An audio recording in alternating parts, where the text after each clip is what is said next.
Today we're following up on an episode that we did last week, and by last week I mean May, where we promised a second part to Andrea's Mother's Day discussion. And because that episode came out the end of season 5 in May, now this is the beginning of season 6 in September, I went back and listened to what you said. Thank you for doing that, because I hate May. listening to my voice. You're pretty good at this. At what? Like this discussion, I was touched by a number of the items we discussed. So please go back and listen to that episode. I'll link to it from this show so you can go back and see it. But we're going to continue that discussion today. Babe, happy belated Mother's Day. Thanks. Let's get into that.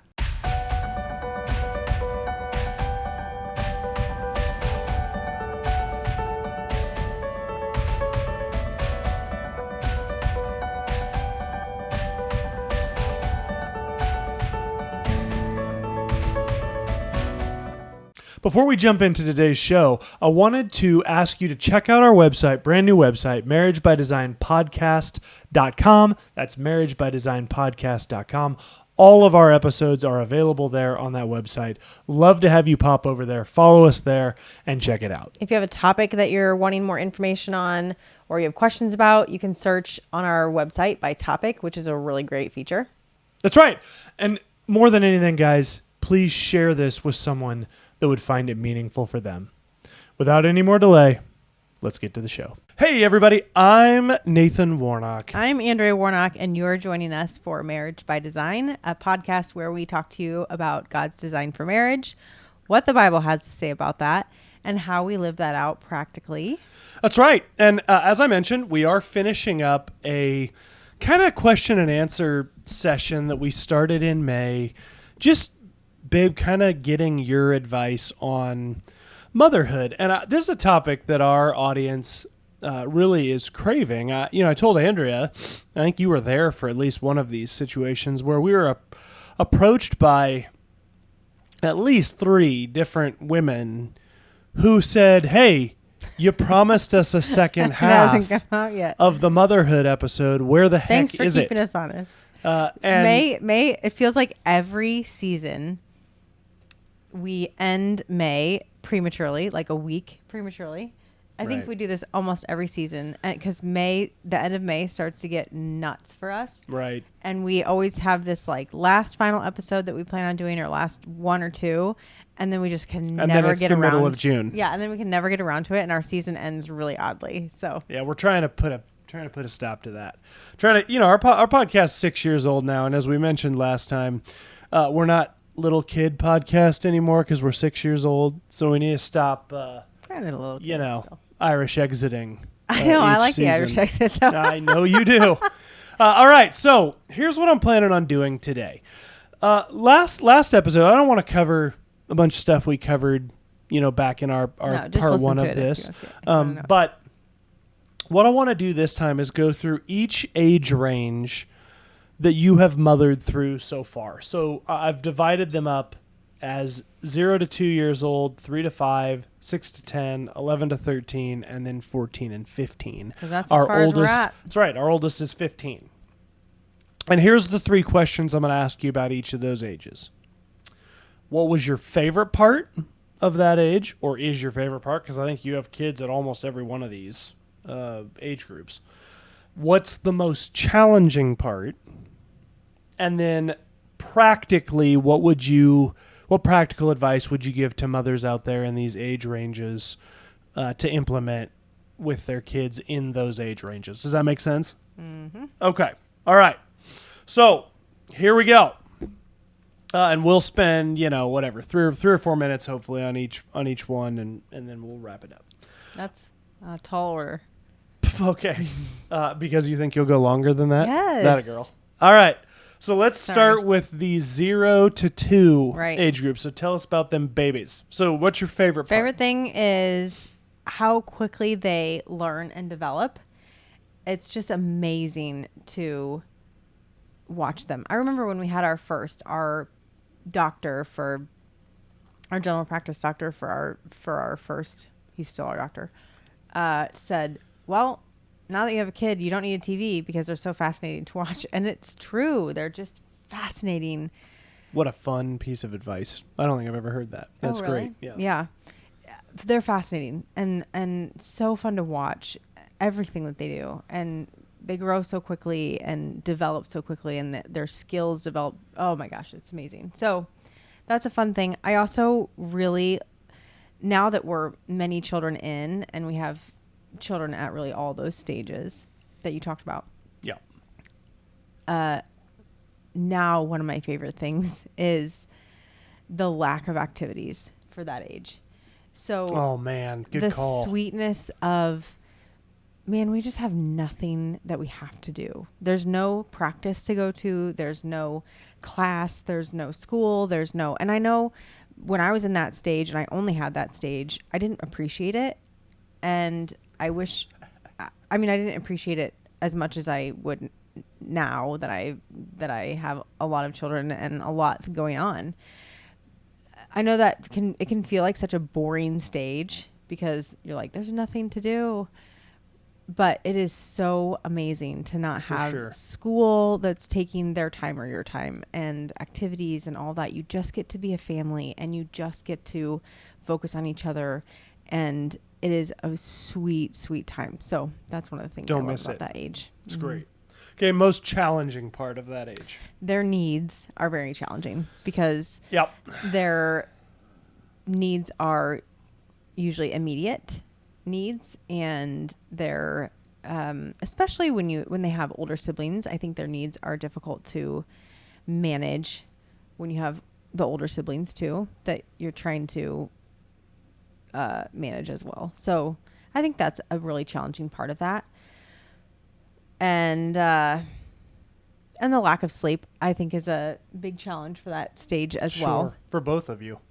Yeah, right. So just trying to figure out how to be a human being in the outside world, and you're along for the ride, and that ride is really bumpy at times. So that's a challenging thing. For sure. In that so stage. Practical tips for overcoming those challenges. Yeah. So I think a big practical tip is asking for help, and that may be hiring some help. It may be asking friends or family for help.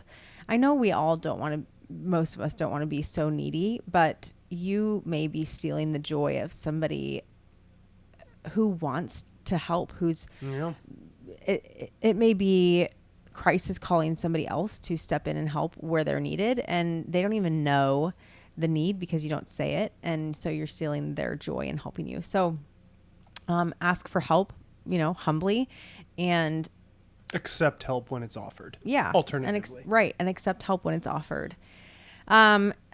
So, and it may be hiring help. It may be just for a time. It may be asking your husband hey, I need a nap. And so can you just let me nap for a while today? Or can you handle, it may be that your husband doesn't even know how to help. Like, that's something that, of course, we've learned really well over the years of having 6 kids and 15 years of kids is how to fill in for each other. But when you're new at this, your husband may not even know the best way to step in the moment. And so just saying something. From a guy, guys don't have maternal instincts. So they're not going to look at your kids the same way you do. And unless your husband came from a big family and was one of the older ones in the big family, like I was, they probably are not going to just naturally transition into being a caring, thoughtful, meaning thinking of all the things the child needs like you are, because they're made differently than you. So help them out and much as you can, try to avoid getting frustrated. Or maybe that they're trying to help and their help is not actually all that helpful. Right. Yeah. Just be really nice about, that's actually not that's actually not like what helps me a whole lot. This would be better. So that's a great call. Because I think there's a lot of guys that are trying to be helpful and are actually hurting, and they don't even know it. Yeah. Yeah. That's a good call. Okay. And we currently have one child in the 0 to 2 Right. Age group. The next age group, we have 2 children currently in this age group, Did we? and that is. Sorry. Did we even introduce Lila? I don't know. Yes. Yep. You Okay. did. Yeah, Yep, we had a did. baby at the end We of did. last season. Yep. So Yeah, and again, go back and listen to that episode because that was also our baby announcement episode, and we did talk a little bit about that labor and delivery and all that, which was fun. So she was 3 weeks at the time. Okay, so 3 to 5, we have 2 children in this age group, although one of them is 5 going on 56. he's an old But man we at do heart. have 2 in this 3 to 5 age group. So what's your favorite part about this age group, baby? Oh, they love their parents so much. That's really good. love that stage. They're just all about their parents, and they believe everything that you say. They don't want to do everything you say, but oh my gosh, well. they are so in love with mom and dad. Yes, and they are. I love that about this stage. And they want to spend time with you, and they just hang on every moment with you. Yep. You are the sun and the moon and the stars for them. Yep. And Yep. it is amazing. It's so sweet. By God's design. Yeah. In that regard. I mean, you are a picture of God Yeah. to your kids at this age, which is both a sweet thing and a really challenging thing. Sure. Yeah. Okay, yeah. so what's the most challenging part about this age group? Their most challenging part, their tantrums. You know, you get into the 2, 3, 4 tantrums are challenging. Their disobedience. They start becoming more and more disobedient at these Yep. ages, and they have big feelings at these that's true. ages. Big feelings, and not knowing really how to manage those. Yeah. Of course, because they're little, and so I think those are really challenging parts of this stage. There's lots of discipline, Yeah. a lot of redirection, a lot of teaching that happens in this stage. I mean, teaching, reteaching times 1,000, you know? So Yep. those are some big challenges of this stage. Oftentimes combined. Discipline, teaching, Yeah. discipline, teaching, on and on and on and on and on. About the Yep. same thing. Yep, Yeah. that's right. Right. Okay, so practical tips then with regards to this age group. So if you can think of your role as in this stage a lot of times as a guide to help them put words to feelings and sort out how to act when they're crazy. So their tantrums, and I'm not always real great at this, their tantrums can just, particularly when I have because we have 6 kids, there's lots of other needs happening all the time. And so tantrums or whatever can just be like nails on a chalkboard to me. But if we can slow down and help them to put words to their feelings, sometimes that can just help them to calm down a little bit. You know, Sure. they have a hard time even they just know, like, I don't like this, or I'm feeling something big or whatever. And so they act out of that. And so trying to talk to them about, okay, you're mad, or you don't like what's going on, or you're feeling, I can tell you're feeling something. Let's deal with that. And I mean, not that they're always going to sit there with you and like have this really in-depth conversation, but if you can get them calmed down enough to just talk about it, Yeah. sometimes just putting It's some good. words to their feelings is good. And then, okay, so then talking about like, how should we be handling this? What is going to help make this better? And maybe I can't make this better, but sometimes we just need to accept that. So I think those are some practical. It's good. They're just not sure what to do with themselves. Sure. In this stage, towards the end of the stage for sure. But there's just That's so much. There's so much parenting, discipline, teaching, sorting out of feelings, and in this stage. Yeah, that's really good. So the only thing I would add to that is this is the stage where I think parents go wrong in the consistency of discipline. And the problem is they don't realize they've gone wrong until like the end of the 6 to 10 or the That's 11 too to late. 13 phase, and it's too late to go back. Yeah, that's And good. so- This is you're setting yourself up for your parenting journey Right. in this 2 to 5. And it's Because exhausting. If you don't catch it here in 2 to 5, Yeah, the ship will you sail. the ship's kind of Yep. in a lot of ways sailed. Yeah, so really be consistent in discipline. I mean, we've been pretty public on this channel about how we feel about spanking and some of those kinds of disciplines. You got to sort that out between you and the Lord and see what the Bible has to say about that, because I think the Bible's pretty clear unless you do mental gymnastics to make it say something else that you want it to say. But spanking is also not maybe what you think it is. So if you are wondering what the heck we're talking about, if you read about spanking in, what's that book? Shepherding a Child's Heart. That's spanking. Yeah. Just being angry and hitting your child is not spanking. That's abuse. Yeah. Right. Yep. That's right. So, but the point is, you have to figure out your discipline plan now at this 3 to 5 age and then stick with it. It will pay dividends in the later years because you've set that foundation. But man, don't sleep on doing that. Yep. Because it'll pass you by. Okay. So the 6 to 10 age, we also have 2 in this age group, one of whom is about to graduate out of this age group, but is currently in it. So 6 to 10, babe, what do you love about the 6 to 10 age group? They're so enjoyable to hang out with and do things together with. They still think their parents are cool. So that's fun. They want to do things with you, and they can do more adulty kind of things. I mean, we spend a lot of time here playing board game type things. You bet. Sporty type weird games that we play. I don't know. They can have real talk. Right. Yeah, at this age. Too, yeah, we have real things.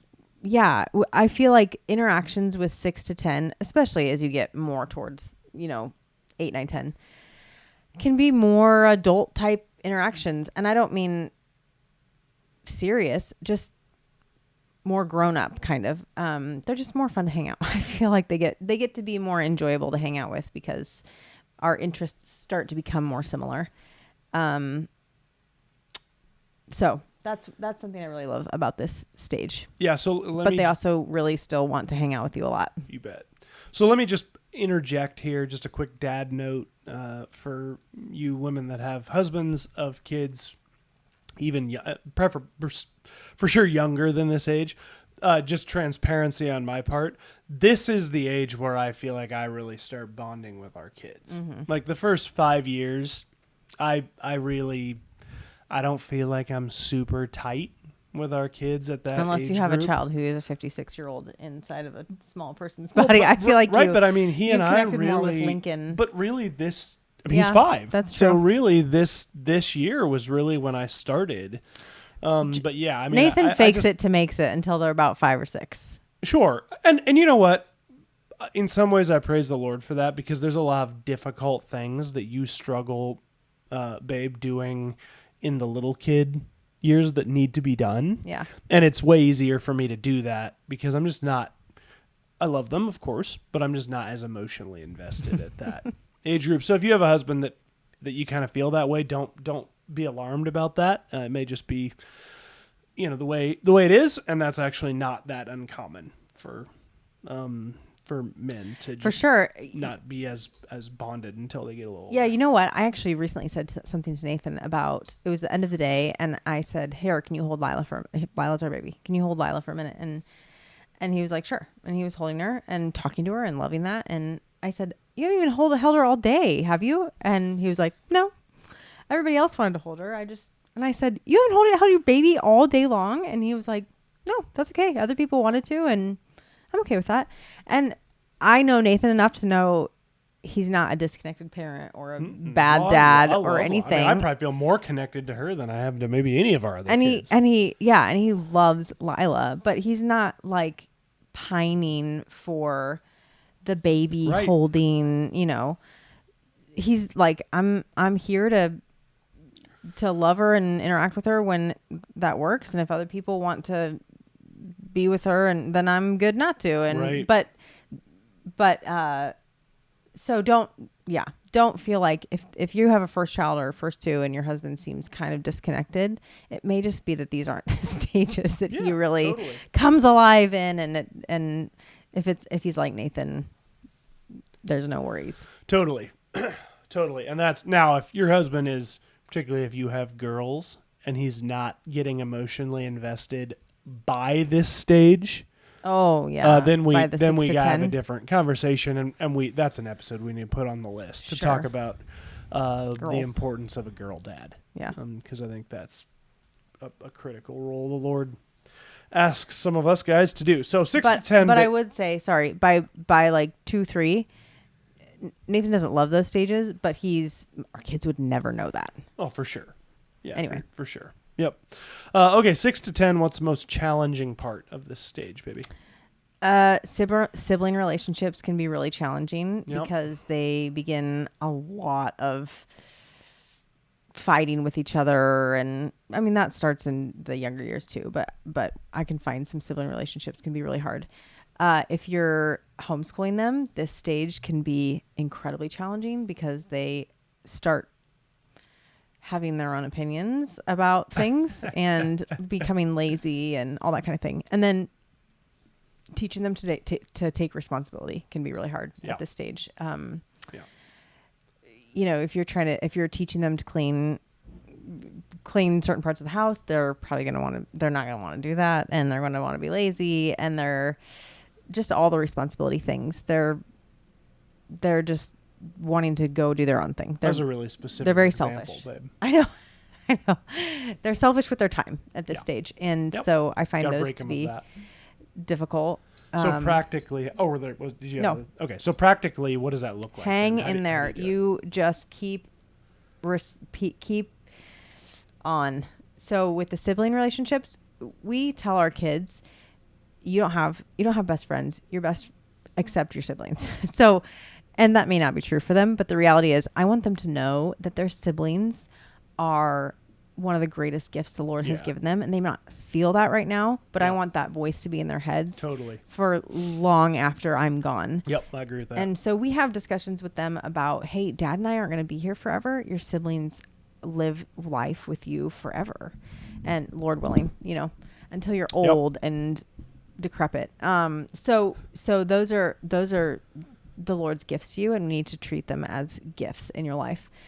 So we do a lot in our house of being together. And so our kids, thankfully, have a lot of time to play together. And that creates moments of pure joy, and it creates moments of pure chaos as well. And so we're teaching through the chaos, and we're trying to teach them that a gift does not always mean that that's bringing you joy, but how do you treat a gift from the Lord? Yep. And hopefully that's setting them up too for how they treat their spouses. Thinking about that when they're married too. So it's great. That's one thing with sibling relationships. Teaching them responsibility. It's just a constant reteaching in this stage, and the ones going forward too. It takes them a long time to really, unless you have a unique child, it takes them a long time to really take the baton on that and run with it themselves. So I don't lower my expectations. I keep them you're high. great at that. You're really good at that. I continue to.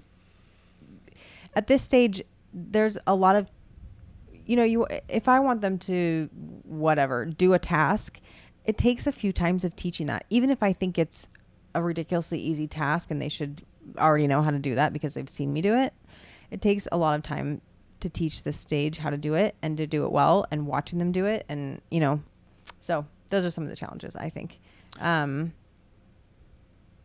That's great.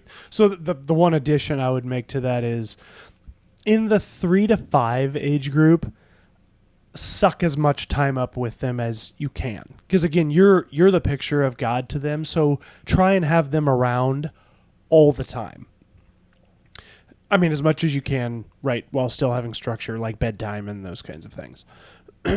In the 6 to 10, particularly the second half of this bleeding over into the next stage, they're going to naturally begin to want to spend more time alone.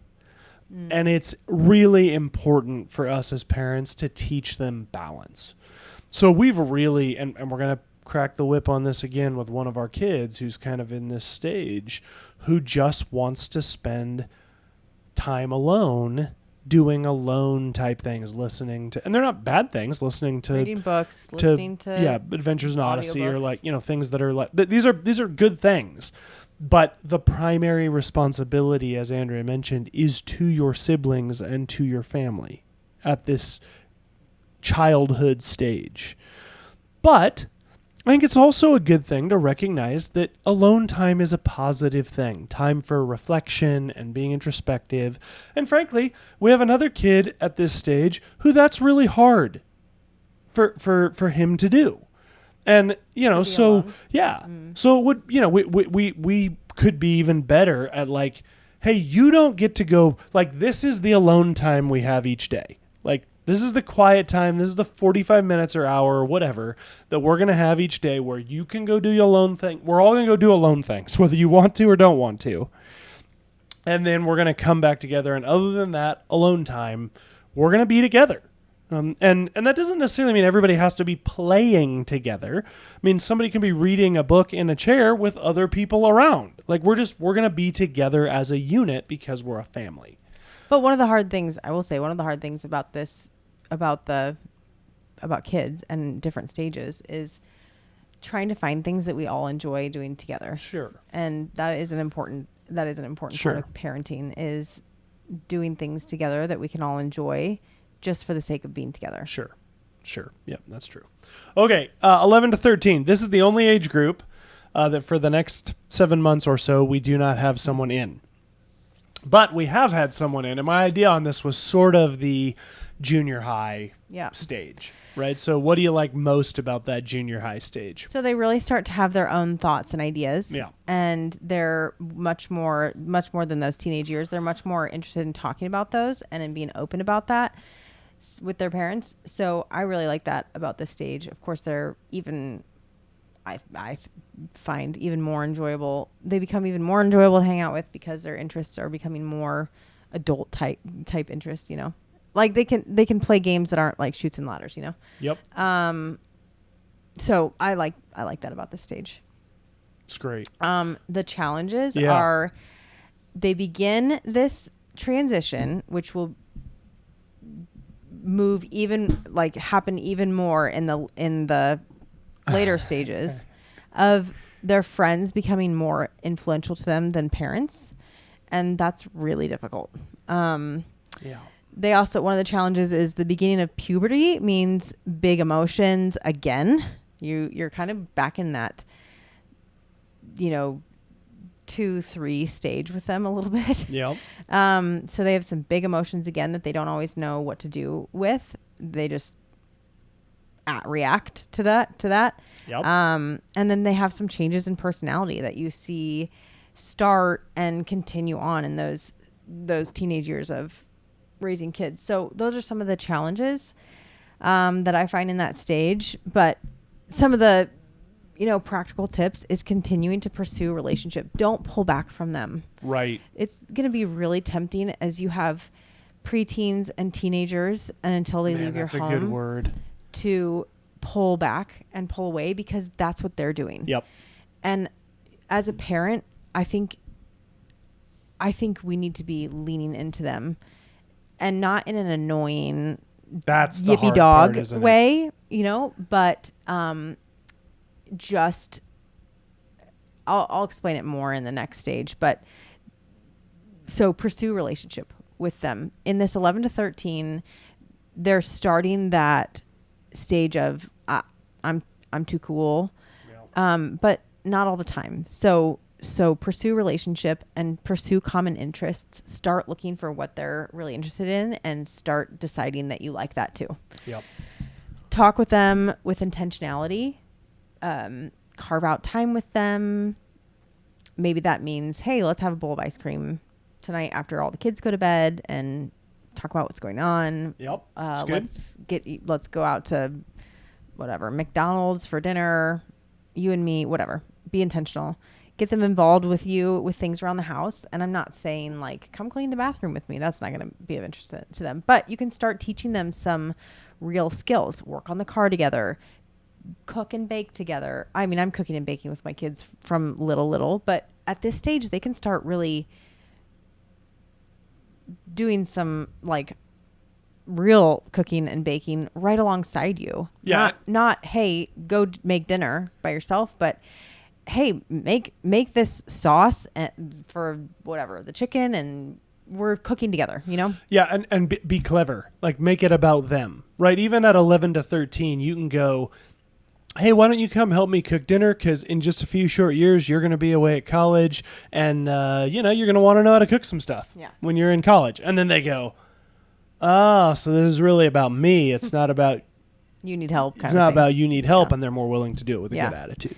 So, gardening, things that are going to help them to launch, but also that they might be interested in. And then it's just time with, it's time together too. Sure. So. For sure. That's great. Yeah, that's good. Just when you talk about pursuing in the next one, come back to that because I have some things to say about that. Yep. Cool. All right. So this is the last stage then, 14 to 15. Yeah. And I'd be willing to bet this proceeds on to beyond 14 and 15, most of these things you're going to say. But I think I would make the 16 to 18 a separate category because they are mobile. I was going to say that. There's a lot of things that change at that stage. But 14 to 15, babe, what do you have for the thing you've liked the most about that? I like that an adult friendship starts forming with them. Yep. So you can see the little buds of your adult friendship flower growing with them. That's a fun thing. It's good. They have even more thoughts and opinions, which sometimes I'm like, really? They're know-it-alls at this stage. And a lot of times I keep my mouth shut because they'll learn eventually that their thoughts are wrong, foolish. But it doesn't matter. I mean, I'm not going to convince them that they're wrong. It's okay to just say, oh, okay. Tell me more about that. You and I talk all the time about conversations we had with our friends or parents when we were that age that we remember. Yeah. That were like, oh my gosh. Man, I thought I knew it all. I had no idea what I was talking about. Totally. But you can see the buds of that adult friendship start forming, Lord willing. And that's a really cool thing about this stage. Yeah. Look, here's what I want to say about that. Don't tell your kids in the moment, this isn't going to matter when you grow up. Like, that's a tempting thing in the junior high and high school stage of like, this girl I liked for the last 24 hours that I thought I was going to marry told me today she doesn't like me. And the temptation is to be like, oh, don't worry about it. It probably wouldn't have worked out anyway. Or, oh, don't worry about it. The right ones, like, live in the moment with them that's where they're at. Then you'll build a lot of credibility by doing that. Yep, that's great. Some of the challenges of this is that friendship that you're starting to form with them is also a stumbling block at times because they have a hard time delineating between friendship and, oh yeah, you're still my parent and a disciplinarian and for sure, and a guide in my life. For sure. So this, this stage, you're still really integral in their formation.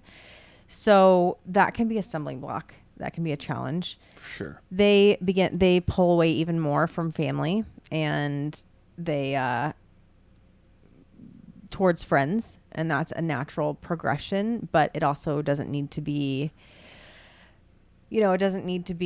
well, I guess that's your thing now, so you're not really part of our family, Again, we keep expectations high, and we try to be very clear with our kids about our expectations. So you're still expected to spend a lot of time with your family, and we want you to spend time with friends. And if you choose good friends, we're gonna try to facilitate that a lot. Yep. But you still are part of this family and a really important part of this family, and you're building relationships right now for a lifetime. That's right. So you need to sow into that. So that can be a really hard thing to manage, and it's sometimes like you're just really feeling the pull of that, of them wanting to pull away from family. Yep. And that I know that will continue for most kids, that will continue until they launch out of your home. Sure. And it's natural, but it's really difficult too. Yeah. So, Yep. Teenage hormones are hard. They also begin thinking that they're grown, but they're still so immature. Those are some hard things about this stage. And then some practical, keep your expectations high. Yep. Be vigilant to look out for their interests and do things with them. And one of the things that Nathan says is to be in their ethos. And do you want to talk more about that? Yeah. We want our kids to sit down and talk with us when we want to talk with them. That's not the way they work. And older stage, particularly as they get to be teenagers, that's not how it works. And so, man, what we need to do is that make sure when they want to talk, we're in the neighborhood of where they are, right? Like when, Andrew and I committed early on when Jackson was young, hey, we're going to try everything we can to not be the cool parent, because a lot of parents do weird, just twisted stuff to try and be the cool parent. We just wanted to be a parent when he needs a parent, but a friend otherwise. And what I mean by that is, like, I take interest in some things that he takes interest in. He and his buddies got interested in a horror video game, and I watched like a 9-hour dig into the lore of this video game just so that I would be able to speak intelligently with my son and his friends about that video game. And, they thought I was the coolest guy ever, just because I was willing to do that. And so, in the months and years after that, I've had opportunity to speak real things into their lives because I was trying to pursue them where they were at. That's the biggest thing. And then also just practically, if they want to come in and talk at 12:30 in the morning and you have to be at work at 6, sacrifice that. Get up and talk at 12:30 in the morning. Don't blow them off, because when they want to talk, you need to be there. Raising teenagers in my opinion, raising teenagers well is a late night game. Yeah. So that's probably true. A lot of late nights where we're up only because our son is up and we're just having some conversation with him. Yep. I would have wanted to go to bed an hour and a half ago. And it's not like that. It's not like I'm doing this every night, but there are lots of nights where we're just up because he is, and we want to be available, and we want to, I don't know what it is about them. That's when they start, like during the day, he doesn't want to talk very much. Nope. But once it's quiet in the house and it becomes later at night, I don't know what it is, but he starts like just having a lot of things to say, and I want to be there to hear them and to talk to him about them. And yep. So raising teenagers is a late night game unless you have a really unique teenager who does not want to do that. Yeah, which is great. I mean, if that's late, what you have, then that's great. But yeah, that can be tough, especially if you're raising little kids who like to wake up early in the morning too. But there's balance later in our lives sometime, I guess. Sure. It's just not right now. Yep. Totally. That's great. Anything you would add? No, I think you pretty well covered it. Pursue your kids. I would say the seesaw is when your kids are little, we really want to pursue, or like they pursue us like a ton, and we want them to go away at times, right? Like, I don't mean go away like disappear. I mean like we get tired of our kids constantly, mommy, daddy, mommy, daddy, mommy, daddy, mommy, and shit, you can't go to the bathroom. People are knocking on the door. You can't, like, they're pursuing you constantly in the little kid stage. And then it starts to shift. Mm. And I find a lot of parents don't shift with it. Like, it's almost like the kids start becoming independent and the parents go, thank goodness. Instead of then going, okay, well, now I need to be the pursuer. Yep. Otherwise, I'm going to end up with no relationship at all. Yep, and tragically, what happens is they end up with no relationship at all, which is really sad.